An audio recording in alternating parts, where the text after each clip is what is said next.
Welcome back to Nick Just Comic Corner Classic. That's the known classic. This is episode number 2310 and Double Watch number 2204. This one's going to be different than when I review Wolverine stuff because I do Wolverine and Spider-Man.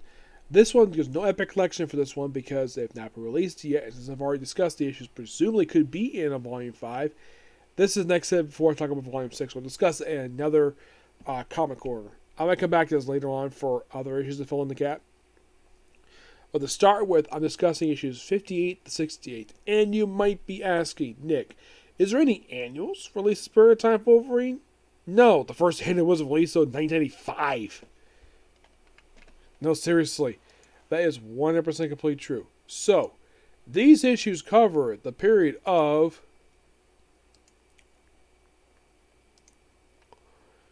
basically, cover date is something. August, I would say this is presumably June of 1992. And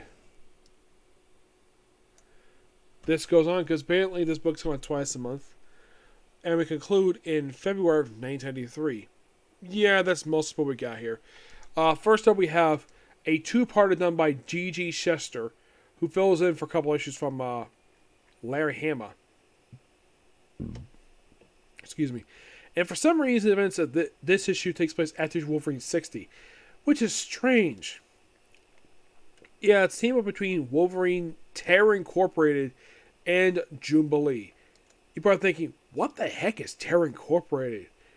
Well, it was a character, that was the name of the series, but Terror is a character created by the writer of these two issues, D.G. Chester, who actually have his own series that was, he wrote he wrote pretty much the whole thing. Yep. Which I think came right after this one, because first appearance was an issue of St. George as Shriek. He became Terror in issue 305 of Daredevil, which I've covered up already. Yep, so, yeah, two-parter, you have Wolverine, the next issue where he just shades up all of his hair and his beard, going to cover take on the Defense League. He also had a Monkey Wrench. And the group they fight in these two issues, Nature Defense League, is never seen again. And then with 60, we have Larry Hama come back to the book. Yep. Where we deal with the group known as Team X. You can think of it as their reunion story arc. Team X is comprised of these following people: Wolverine, Sabretooth, John Rath, who made his first appearance in issue 60, and Maverick, aka North. He became Maverick in issue 5 of X-Men. So basically, he is a John Byrne Jim Lee character. John Rath is an original character by Larry Hama, who is dead, by the way. He died in issue in the Jason Aaron book. Maverick still is alive. Sabretooth, so Sabretooth prior to this book last appeared in X-Men number 9. That was his chronological one. John Rath, this was his debut, though he did appear next issue in Flashback. Maverick last appeared in issue 7 of X-Men. So basically from issues 60 to about 65, I think this is a Team X story. So basically Jubilee's here dealing with him. We also have an appearance here we also have a flashback of their code name, which is John Rath's code name were Kestrel, Cursa, and Hulkin. Sabretooth also by El Tiger, Maverick. There's also then Masson, so that's Alfred. Yeah, and he is here. He made his first appearance in this issue. He gets killed off very next issue. And then we also have Silver Fox, Zora Del Powell. She's Canadian. She actually dies at the end of the story arc, and she's a Chris Claremont character. Yeah, made her first appearance in the 10th issue of this run, and then she got killed in issue 64. Mastai himself gets killed off in issue 62, probably by Sabretooth. Carol Haynes was just basically somebody who's in these issues. She got killed off in this issue 63. Next issue, yeah. She gets killed off here. And mostly it's the Team X deal with the Weapon X program. Now, Silver Fox, oh boy. The thing with her death And one of the primary reasons why Wolverine hates Sabretooth. Because Sabretooth murdered her on Wolverine's birthday. So, every year on Wolverine's birthday, this was even in the thing in the cartoons, where he has to fight Sabretooth on his birthday every year to remind him of the fact that Sabretooth murdered the woman he loved. Silver Fox. Yep. Yeah, the story gets wrapped up by issue 60. Basically 64.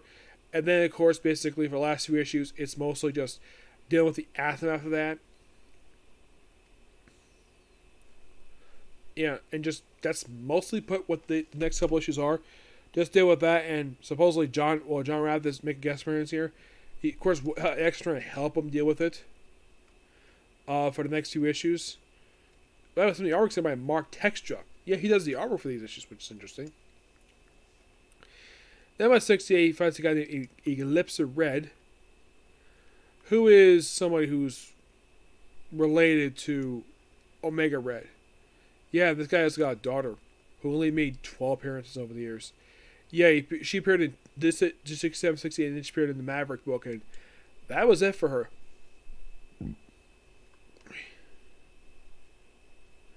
Yeah, and as for this guy here, Eclipse Red, yeah, he's only in one issue.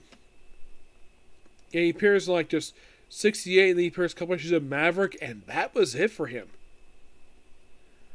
Like, okay, we have stuff to do with X-Men. Yeah, it's almost like the X-Men got involved in this book for some reason. I'm not sure why, but hey, these books are actually pretty good. I'm gonna get the book I'm gonna give these issues roughly I'm gonna give it 10 out. I think I really do love the Team X stuff in here. Yeah, and of course, basically Marvel decides. You think that if you all think that Marvel basically increasing the number of issues per month that is a recent phenomenon?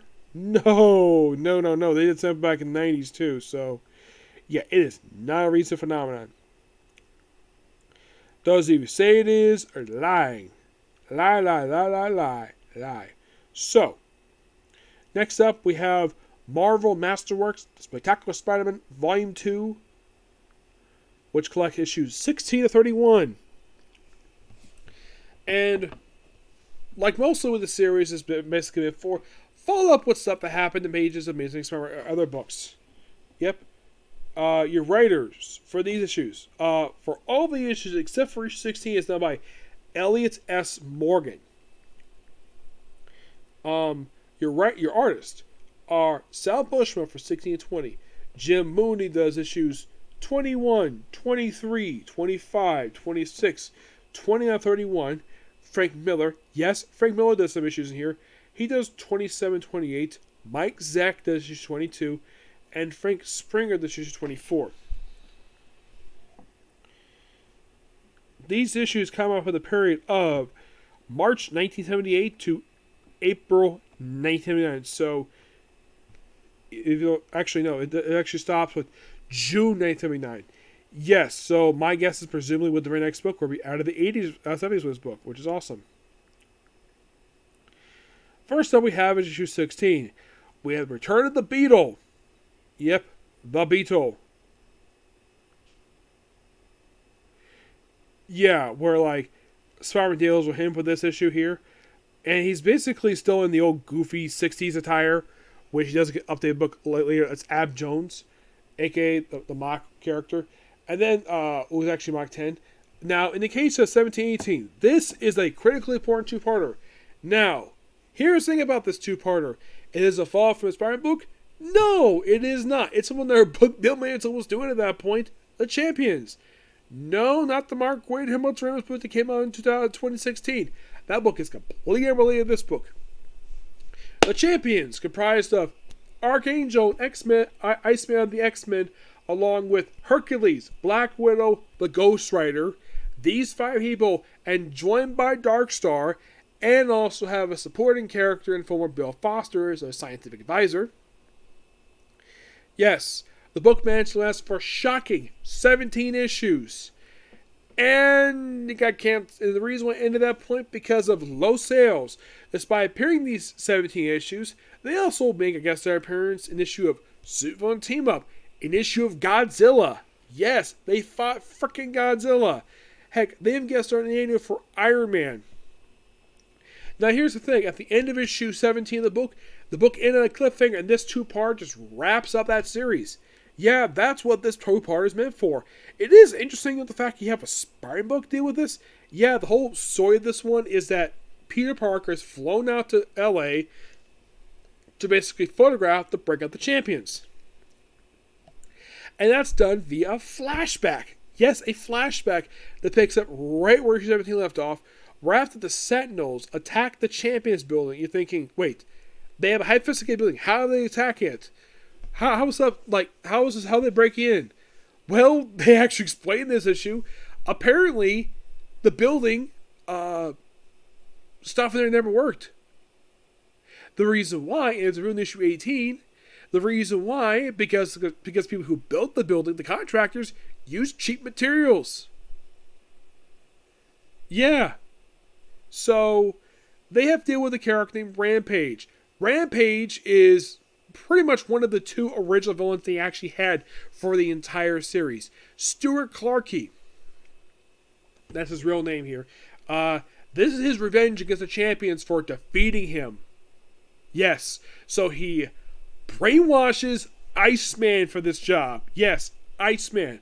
And with this two-parter, the Champions are done. They do make a brief return a couple times after this. First in Ana came out in the 90s when he was X-Force.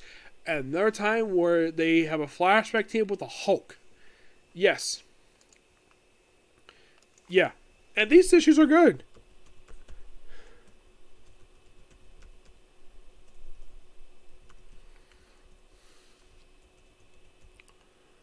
Yeah, it is shocking though the fact that apparently you had to have Peter Parker and Spectre Spider-Man deal with this. If you're curious though, what happened to Stuart Clarke out of this issue? Did he go to the hospital? Oh, heck yes, he did. Because after this two-parter, he appeared as a recurring character in Wonder Man. You're thinking, what? Seriously? Wonder Man? Yes.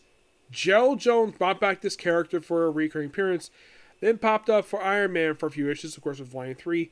One issue of Spider-Man Breakout, the opening issue, and then he was basically a supporting character in Punisher War Journal by Matt Fraction and Rick Remender, and at the end of the book he becomes Jigsaw. No, I'm not kidding about it, he becomes Jigsaw. And then he returns to Punisher in the Blood, which came out like several years after the book wrapped up, popped up in a few issues here and there. His most recent appearance actually was in Moon Knight. Yes, Moon Knight 25. Yes, that was his most recent appearance to date, which is shocking to say the least, the fact that that was his most recent appearance. Oh, by the way, he calls himself Jigsaw at that point. Yeah, and then, you know something really weird though? In the Punisher Blood book, him and the original Jigsaw had a three-way with Lady Gorgon, who was a burn victim. And she got that way because Frank Castle burned her.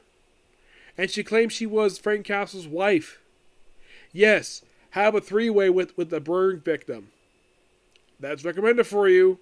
He did that. And then right after this two-parter wraps up, and then they have the next two issues where Spider-Man takes on the Scorpion. Yes, he takes on the Scorpion.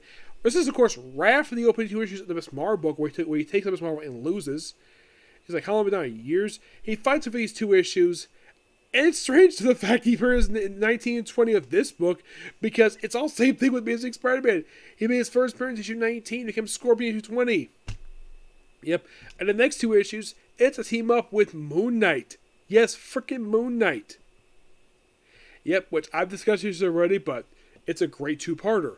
And then pretty much basically, like, right after this two-parter wraps up, and you're thinking, okay, so, like, what happens next, you might ask? Oh, by the way, they take on the character as Cyclone. Yeah, actually, it wraps up issue 23. Let's see. I thought it was a two-parter, if I remember quickly.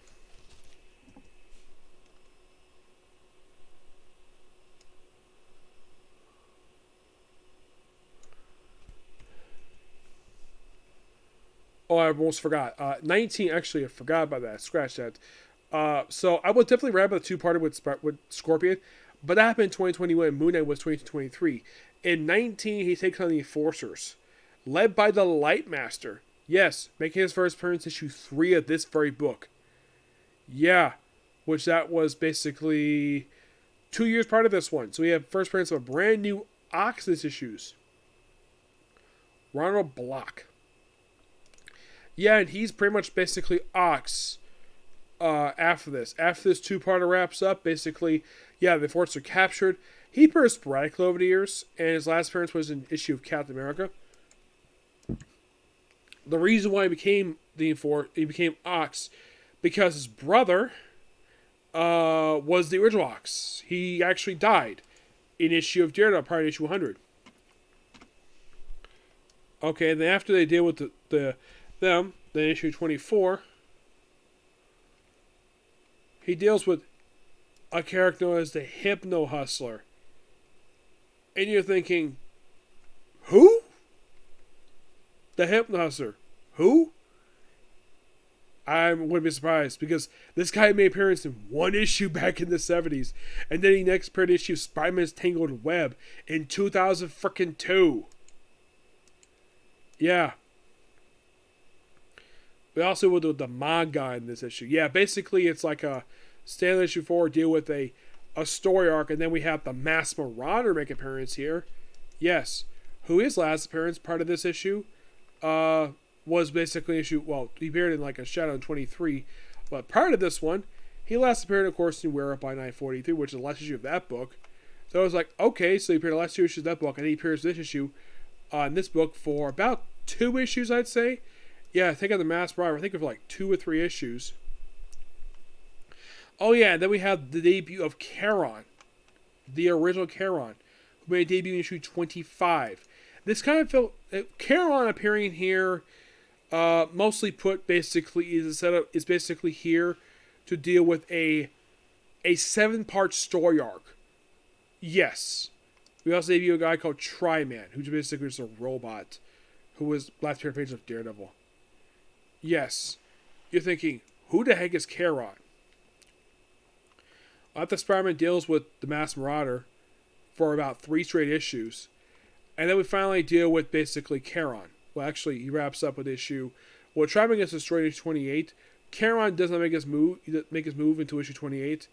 Now, Charon himself, like, he is here, like, the first thing he does, just Peter, at being on the sidelines for a bit, basically he attacks Hector Ayala, aka the White Tiger, who becomes a little bit involved in these issues. Yep. And pretty much basically, like, he constantly fights Spider-Man. And Spider-Man asks him, who are you? And, okay, why are you doing this? And he's like, I accuse you of the murder of Miles J. Warren and Gwen Stacy. That's his motivation for accusing me of murder. And then he was like, who are you? He was like, why, I'm the true clone of Miles Warren. Yes, seriously, Charon is a clone. This, of course, is the original Charon, mind you, because he's dead. He dies half these issues. Yeah. It also got a Proton, who's basically here as a hired hand of Charon's. Actually, his name is Darter. Yeah, he appears just for 3 issues, and then he dies. How does he die? He gets killed by a spider amoeba. Yes, seriously. He appears in this one issue. He gets basically devoured by this creature. Yes.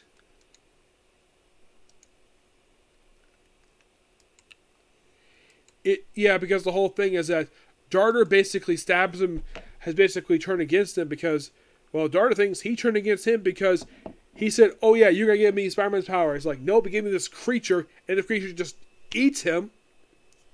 He dies, and then Miles Warren, and then the Charon gets killed because he dissolves. Because Miles Warren's clones keep dissolving. But this is a very excellent story arc.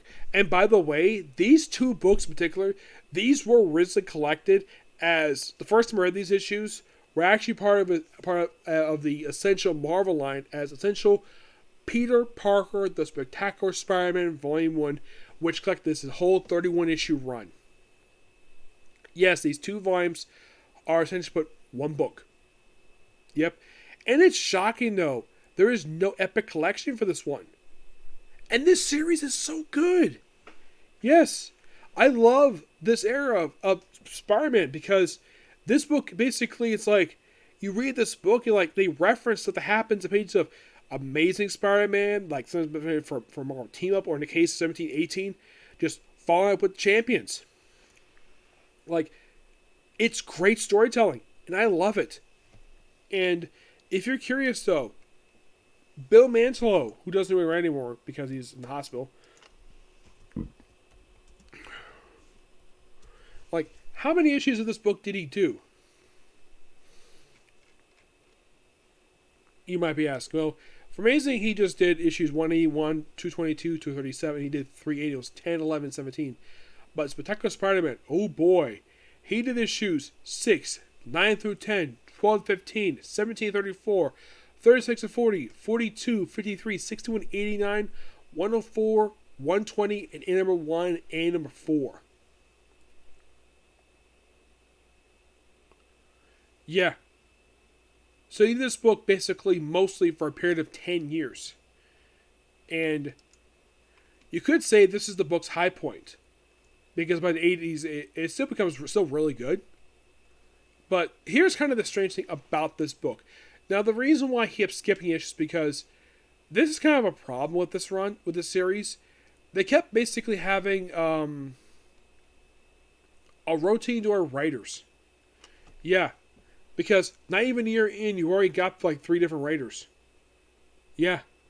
That's the same with this book. I mean, we've already gone through Archie Goodwin's run.